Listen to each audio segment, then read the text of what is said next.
പെട്ടെന്ന് നടക്കുന്ന ദൈവപ്രവൃത്തികൾ. ഇതാ നമ്മൾ കഴിഞ്ഞ ദിവസം ചിന്തിച്ചു തുടങ്ങിയത്.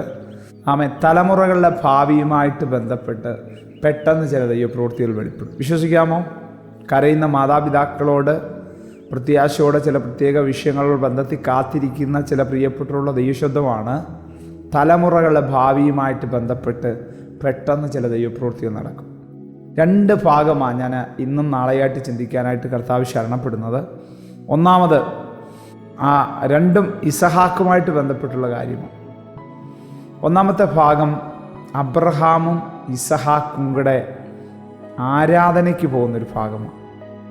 അധികാലത്ത് എഴുന്നേൽക്കുന്നൊരു സ്വഭാവം അബ്രഹാമിനുണ്ടായിരുന്നു. സാറായോട് ചില കാര്യങ്ങൾ മറച്ചു വെക്കുന്നൊരു സ്വഭാവം അബ്രഹാമിനുണ്ടായിരുന്നു. അത് നല്ലതാണെന്ന് ചോദിച്ചാൽ ദൈവത്തോടുള്ള ബന്ധത്തിൽ നല്ലതാണ് കേട്ടോ. കുടുംബത്തോടുള്ള ബന്ധത്തിൽ അത് നല്ലതല്ല. പക്ഷെ അവിടെ അബ്രഹാം ഒരുപക്ഷെ സാറായോട് പറഞ്ഞിരുന്നെങ്കിൽ ദൈവത്തെ അനുസരിക്കാൻ അവന് കഴിയുമായിരുന്നില്ല. ബാല്യക്കാരെ ദൂരെ അകറ്റി നിർത്തിയെന്നുള്ളത് അവിടെ ഒരു വലിയ കാര്യമാണ്. അകറ്റി നിർത്തേണ്ടതിനെ അകറ്റി നിർത്തണം. നമ്മളും ദൈവമായിട്ട് മാത്രം സമ്മേളിക്കേണ്ട ഇടങ്ങളിൽ അതിന് തടസ്സമായി നിൽക്കുന്ന എല്ലാം ഒഴിവാക്കണം. അടുത്തതായിട്ട് ഇസഹാക്കിൻ്റെ ചോദ്യത്തിന് സംയമനത്തോടെ അബ്രഹാം പറയുന്ന മറുപടിയാണ്. കത്തിയുണ്ട്, വിറകുണ്ട്, ആടെവിടെ? ഇസഹാക്കിൻ്റെ ചോദ്യമാണ്. അപ്പോൾ അതിനകത്തുനിന്നൊരു കാര്യം മനസ്സിലാക്കാൻ കഴിയും. അബ്രഹാം ആരാധന കഴിക്കുന്ന നിരന്തരം ആര് കണ്ടിട്ടുണ്ട്? ഇസഹാക്ക് കണ്ടിട്ടുണ്ട്. ഇന്ന് അപ്പന്മാരൊരു വഴിക്കാണ്, മക്കൾ വേറൊരു വഴിക്കാണ്. അപ്പനും മകനോട് ഒരുമിച്ച് ആരാധന കഴിക്കുന്നത് വളരെ ചുരുക്കമാണ്. പക്ഷെ ഇവിടെ അബ്രഹാം സംയമനം പാലിച്ചുകൊണ്ട് പറയുന്നൊരു പദമുണ്ട്. യഹോവ തനിക്ക് ഹോമയാഗത്തിന് ഒരു ആട്ടിൻകുട്ടിയെ കരുതിക്കൊള്ളും മകനെ.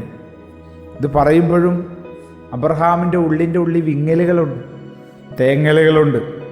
അടുത്ത നിമിഷം മകനെ നീയാണ് കൊല്ലപ്പെടാൻ പോകുന്നത് എന്നുള്ളൊരു ഭയങ്കര സത്യം അടുത്ത നിമിഷം പറയേണ്ടതാണ്. പക്ഷെ അവിടെ ഈ സംയമനം പാലിച്ചുകൊണ്ട് ദൈവം കരുതുന്ന ദൈവമാണെന്ന് ഉറക്കെ പ്രഖ്യാപിക്കാൻ ആ ദൈവമനുഷ്യന് കഴിഞ്ഞു. ഇനി മോറിയ മലയിലെത്തി. ശ്രദ്ധിച്ചു നോക്കിയേ, മൃഗമൊന്നും കണ്ടില്ല അല്ലേ? വിറക് അടുക്കി ഏറ്റവും ഒടുവിൽ അബ്രഹാം ഇസഹാക്കിനോട് പറയുന്ന പദമുണ്ട്. മകനെ നീയാ യാഗമൃഗം, നിന്നെ യാഗം കഴിക്കാനാ ദൈവം എന്നോട് പറഞ്ഞത് എന്നായിരിക്കാം അബ്രഹാം ഇസഹാക്കിനോട് പറഞ്ഞത്. അവിടെ അനുസരിക്കുന്ന ആ മകനെ നിങ്ങൾ നോക്കിയേ, അടുത്ത നിമിഷം തൻ്റെ ജീവൻ പോകാൻ സാധ്യതയുണ്ട്. എങ്കിലും എൻ്റെ അപ്പൻ എൻ്റെ ദൈവത്തെ അനുസരിക്കുന്നത് തടയാൻ എനിക്ക് കഴിയത്തില്ല. വിധേയപ്പെടുത്തി കൊടുക്കുന്ന ഇസഹാക്ക്. നമ്മൾ വായിക്കുന്ന പദം ഇങ്ങനെയാണ്: അബ്രഹാമിൻ്റെയും ഇസഹാക്കിൻ്റെയും യാക്കോബിൻ്റെയും ദൈവം. അല്ലേ? ഇസഹാക്ക് വില കൊടുക്കുന്ന കണ്ടോ? വില കൊടുക്കാൻ തയ്യാറായാൽ വിലപിടിപ്പുള്ളത് എന്നെ നിങ്ങളെ ദൈവം ഏൽപ്പിക്കും കേട്ടോ. ആ യാഗപീഠത്തിലേക്ക് കടക്കുമ്പോൾ കത്തി ഊരുകയാ. അവനെ മുറിക്കുവാനായിട്ട്, വെട്ടുവാനായിട്ട് കത്തി ഓങ്ങുന്ന സമയത്ത് ആകാശത്തുനിന്ന് ഉടനെ കത്തി ഓങ്ങുന്നതിനും ഇസഹാക്കിൻ്റെ ദേഹത്തത് കൊള്ളുന്നതിനും ഇടയിലുള്ള സമയം ഉടനെ അബ്രഹാമേ ബാലൻ്റെ മേൽ കൈവെക്കരുത്. ജീസസ്. അടുത്ത നിമിഷം മരണമായിരിക്കാം നിൻ്റെ മുമ്പിലുള്ളത്. അടുത്ത നിമിഷം മാനുഷികമായിട്ടൊരു സാധ്യതയും കാണുന്നില്ലായിരിക്കാം. പക്ഷേ എനിക്ക് എൻ്റെ ദൈവത്തെ അനുസരിക്കണം, എൻ്റെ ദൈവത്തോടൊപ്പം എനിക്ക് നടക്കണമെന്നുള്ള ആഗ്രഹത്തോടെയാണ് ചില മേഖലകളിൽ നീ നിൽക്കുന്നെങ്കിൽ ദൈവം ഇതിലെ ആ കത്തി ഓങ്ങുന്നതിനും ആ കഴുത്തിൽ കൊള്ളുന്നതിനും ഇടയിലുള്ള സമയം, അത് ദൈവത്തിന് ധാരാളം. ആ സമയം അതിൻ്റെ ഇടയിലൊരു ദൈവപ്രവൃത്തി വെളിപ്പെടും. അബ്രഹാം എന്താ പറഞ്ഞേ? ഞാനും ബാലനും അവിടുത്തോളം ചെന്ന് ആരാധന കഴിച്ച് മടങ്ങി വരാം. പ്രത്യാശയുടെ വാക്കുകളല്ലേ? നോക്കിയേ, അനുസരണം പൂർണ്ണമായി കഴിഞ്ഞപ്പോൾ എന്ത് സംഭവിച്ചു?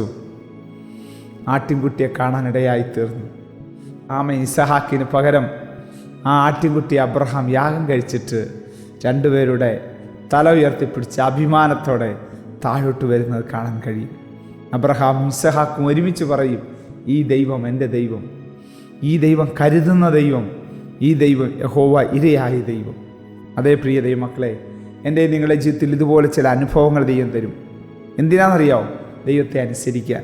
അത് നമ്മൾ ചെയ്ത് കഴിയുമ്പോൾ ചില റിവാർഡുകൾ, ചില അനുഗ്രഹങ്ങൾ, ചില നന്മകൾ നമ്മളെ തേടി വരാനിടയായിത്തീരും. ആ കർത്തൃകരങ്ങളിൽ ഈ പ്രഭാതത്തിൽ നമുക്ക് ഏൽപ്പിച്ചു കൊടുക്കാം. തലമുറയോടുള്ള ബന്ധത്തിൽ ഒരു ദൈവിക ഇടപെടിയിൽ ദൈവം നടത്താൻ പോകുന്നു. കരുണയുള്ള ദൈവമേ, സ്വർഗീയ പിതാവേ, വളരെ വ്യക്തമായിട്ട് ഞങ്ങളോട് അവിടുന്ന് സംസാരിച്ചു, ഹൃദ്യമായിട്ട് ഞങ്ങളോട് സംസാരിച്ചു. ഈ ദൂത് ഞങ്ങളെ സ്വീകരിക്കുന്നു. ഈ സന്ദേശം കേൾക്കുന്നവരുടെ മേൽ ഈ വചനത്തിന് വിടുതൽ വ്യാപരിക്കട്ടെ, യേശുവിൻ നാമത്തിൽ തന്നെ. ആമേൻ. God bless you. ദൈവം നമ്മെ സഹായിക്കട്ടെ. Praise the Lord. മോർണിംഗ് മന്ന സന്ദേശം ശ്രവിച്ചുകൊണ്ടിരുന്ന എല്ലാ ദൈവമക്കൾക്കും സ്നേഹവന്ദനം. പാസ്റ്റർ ബിനു വട്ടപ്പാറ. ഈ ദൈവവചന സന്ദേശങ്ങൾ തുടർമാനമായി ലഭിക്കുന്നതിനായി 9745600023 എന്ന വാട്സാപ്പ് നമ്പറിൽ ബന്ധപ്പെടാവുന്നതാണ്. നമ്പർ ഒരു പ്രാവശ്യം കൂടി ആവർത്തിക്കുന്നു: 97 45 60 00 23. ദൈവം നമ്മേവരെയും അനുഗ്രഹിക്കട്ടെ. God bless U.